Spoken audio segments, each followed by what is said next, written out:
नमस्कार शिक्षणप्रेमी मित्रांनो, मी डॉक्टर रमेश चौधरी. शिक्षण सखा या यूट्यूब चॅनलवर आपले हार्दिक स्वागत. TET पेपरच्या 2 दिवस आधीची मानसिक तयारी आणि आत्मविश्वास. परीक्षेला जाता जाता आपण नेमकं काय करावं या संदर्भात विचार करत असाल. मागील व्हिडिओमध्ये मी आपल्याला यापूर्वीच सांगितलेलं आहे की आपण शेवटचे 2-3 दिवसात नेमकं काय केलं पाहिजे. त्या दृष्टीने आपण निश्चितच नियोजन केलं असेल आणि त्याच प्रकारे आपल्याला या 2 दिवसात अनेक विचार मनात येतात की आता नेमकं काय करावं.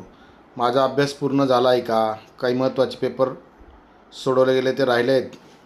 काही महत्त्वाचं वाचन राहिलं आहे तर नाही ना. पेपरमध्ये आठवेल का? मी यशस्वी होईल का? असे अनेक प्रश्न आपल्याला येत असतात. तर आपल्याला यावेळेस पुस्तकांपेक्षा जास्त गरज आहे ती योग्य मानसिकतेची. कारण परीक्षा फक्त ज्ञानाची नसते, तर ते आपल्या आत्मविश्वासाची आणि संयमाची देखील असते. तर आता आपल्याकडे उर्वरित 2 दिवसांमध्ये आपण काय केलं पाहिजे हे मी कालच्या व्हिडिओमध्येही सांगितलं होतं आणि आज थोडक्यात अजून आपल्याला सांगणार आहे. आता आपल्याला स्वतःवर विश्वास ठेवणं आवश्यक आहे. आपण अनेक दिवसापासून किंवा अनेक वर्षापासून अभ्यास करत आहोत. वेगवेगळ्या गोष्टी आपण शिकत आहोत, शिकवत पण आहोत आणि याच गोष्टींचा आपल्याला आता पुढच्या परीक्षेमध्ये प्रत्यक्ष उपयोग करायचा आहे. आपण काही नोट्सही तयार केल्या असतील, काही प्रश्नपत्रिकाही सोडवल्या असतील, काही चुका पण सुधारल्या असतील. आता शेवटच्या 2 दिवसामध्ये आपल्याला स्वतःला एकच सांगा की मी माझी तयारी पूर्ण केलेली आहे आणि मी शांत मनाने परीक्षा देणार आहे. आता स्वतःवर विश्वास ठेवला आणि शांतपणे हा विचार केला तर निश्चित आपल्याला यशाचा मार्ग मोकळा होऊ शकेल.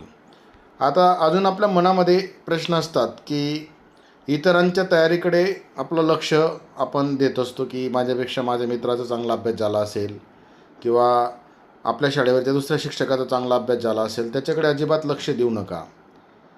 मी एवढे पेपर सोडवले आहेत, माझे इतकं रिव्हिजन झाले आहे, हे सुद्धा आपण स्वतःला सांगा की मी बऱ्यापैकी माझा अभ्यास झाला आहे, माझं रिव्हिजन पण झालं आहे. किंवा इतर मित्र आपल्याला जर अशा गोष्टी सांगत असतील तर ते ऐकून आपण तणावात राहू नका किंवा तणाव घेऊ नका. प्रत्येकाचा अभ्यास करण्याची पद्धत वेगळी असते. प्रत्येकाला काही 1-2दा वाचल्यानंतर लक्षात येणारे असतात, काहींना 2-4दा 10दा पण वाचन करावं लागतं. प्रत्येकाची तयारी वेगळी असते कारण प्रत्येक व्यक्ती हा वेगवेगळा प्रत्येक प्रकारे जगत असतो, शिकत असतो. तुमची स्पर्धा इतरांशी अजिबात नाही, तर तुमची स्पर्धा तुमच्या कालच्या निकालाशी तयारीशी आहे की माझा अभ्यास कालपर्यंत किती होता, मागच्या परीक्षेपर्यंत मी किती अभ्यास केला होता, यावर आपण आपलं यश अवलंबून आहे. म्हणून इतरांच्या तयारीकडे अजिबात लक्ष देऊ नका. नंतरचा एक महत्त्वाचा घटक की आपण भीतीला नियंत्रणात ठेवा. कारण आपण परीक्षेची जर भीती बाळगली तर आपल्याला परीक्षेमध्ये येणारं यश थोड्याने आपल्याला हुकतं. मग भीती स्वाभाविक असते, परंतु भीतीला सकारात्मक ऊर्जा बनवा. भीती जरी आली तर आपण स्वतःला विचारा की मी यासाठी इतका अभ्यास का केला.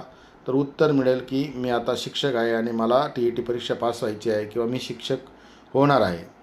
जे सेवेत आलेले नसतील त्यांचं स्वप्न असतं की मला शिक्षक व्हायचे आहे आणि TET पास व्हायचं आहे, आणि जे सेवेत आहेत त्यांना मला TET पास व्हायचं आहे, असे स्वप्न आपण पाहून या अभ्यास केलेला आहे. तर मग भीती अजिबात बाळगू नका. आता शेवटचे 2 दिवस कसं वापरायचे आपण की आपण शॉर्ट नोट्स पहा, महत्त्वाचे सिद्धांतांचं रिव्हिजन करा, चुकीचे प्रश्न पुन्हा पहा की आपले प्रश्न कशामुळे चुकलेत, सकारात्मक विचार करा. मी कालच्या व्हिडिओमध्ये सांगितलं होतं की आपल्याला काही मागील प्रश्नपत्रिका सोडवायच्या आहेत, काही प्रश्न पण सोडवायचे आहेत. ते प्रश्न आपण रिव्हिजन स्वरूपात समजून घ्या आणि त्याचे उत्तरही समजून घ्या आणि उत्तर कशामुळे चुकलं तर त्या चुकलेल्या उत्तराची कारणं पण आपल्याला शोधायची आहे. तिथपर्यंत थोडंसं आपल्याला प्रयत्न करायचा आहे. या दिवसामध्ये, या शेवटचे 2 दिवसामध्ये नवीन माहितीचा भार अजिबात मनावर घेऊ नका.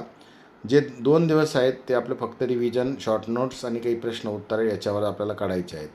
नंतरचा विचार आहे की स्वतःशी सकारात्मक संवाद साधा. दररोज आपण स्वतःला सांगा की मी करू शकतो, माझी तयारी चांगली झाली, मी प्रश्न शांतपणे सोडवणार आहे. हा विचार करूनच आपण परीक्षेची तयारी करा. आपले विचार आपल्या कामगिरीवर परिणाम करतात, मग ते सकारात्मक असतील किंवा नकारात्मक असतील. म्हणून आपला सकारात्मक विचार की माझ्या परीक्षेचा अभ्यास चांगला झाला आहे, माझी तयारी पूर्ण झालेली आहे, मी शांतपणे प्रश्न सोडवणार आहे, या विचाराने सुद्धा आपला निकाल बदलू शकतो. तर परीक्षेच्या दिवशीची मानसिक तयारीसुद्धा आपल्याला ठेवायची की मध्ये आपल्याला 1 दिवस आहे आणि मग त्या एका दिवसानंतर आपली परीक्षा येणार आहे. तर आपल्याला काय करावं लागेल, तर पहिले 10-15 मिनटं आपले खूप महत्त्वाचे असतात. म्हणून परीक्षेच्या आधी आपल्याला मानसिक तयारी करणं गरजेचं आहे. आणि आपल्याला डेमो पेपरमध्ये सुद्धा हे प्रश्न सोडवताना हा विचार करावा लागेल. त्यामुळे डेमो पेपर जरी आपण सोडत असतो तरीसुद्धा जो सोप्या विषयांकडून आपण प्रश्न सोडवायला सुरुवात करा. संपूर्ण पेपर एकत्र पाहू नका, की डेमो पेपर असेल नाही तर प्रत्यक्ष परीक्षेच्या दिवशीसुद्धा ते प्रश्नपत्रिका हातात आली की आपण सरळ सगळे प्रश्न एकदाच बघायला जातो. अजिबात पाहू नका. जो विषय आपला स्ट्रेंथ आहे त्या विषयाला सुरुवात करा आणि तिथून प्रश्नांना सोडवायला सुरुवात करा. तिथेही सोपे प्रश्न सोडवा. मी कालच्या व्हिडिओमध्ये आपल्याला सांगितलं होतं की आपण 3 राऊंड करायचे आहेत. ते 3 राऊंड पद्धतीने जर आपण पेपर सोडत गेलो, आधी सोपे घटक, कारण 30-30 प्रश्न इथे प्रत्येक विषयाचे एकाखाली येतात. त्याच्यामुळे आपल्याला इथे खूप संधी आहे की आपण समजा आपलं मराठी चांगलं असेल तर भाषा मराठीपासून सुरू करा. बालमानसशास्त्र चांगलं असेल तर तिथून सुरू करा. पर्यावरण अभ्यास चांगला असेल तर तिथून सुरू करा आणि त्याचे 30 प्रश्नांमधले सोपे सोडवा. मग दुसरा विषय घ्या, तिसरा विषय घ्या. या पद्धतीने ती मानसिक तयारी करा. सर्व प्रश्न एकत्र पाहू नका. एकावेळी एका विषयाचे प्रश्न सुरुवात करा. आणि सर्वात महत्त्वाचा आणि शेवटच्या संदेशमध्ये असं म्हणेल की मित्रांनो, परीक्षा केंद्राकडे जाताना आपण पुस्तकांचा ताण अजिबात घेऊन जाऊ नका. सोबत आपल्याला फक्त आपलं महत्त्वाचे जे डॉक्युमेंट्स आहेत तेवढेच घेऊन जायचे आहेत. आणि त्यासोबत आपल्याला आत्मविश्वास, आपली मेहनत आणि आपले सकारात्मक विचार घेऊन जायचे आहेत. तर हे जर आपण सोबत नेलं तर निश्चित आपल्याला यश मिळेल.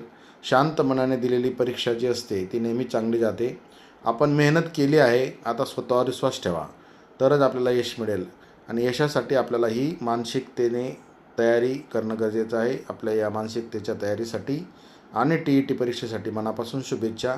2 दिवसानंतरच्या परीक्षेसाठी आपल्याला शुभेच्छा. आतापासून आपण मनापासून तयारीला लागा. आपल्या सर्वांना पुनश्च एकदा धन्यवाद.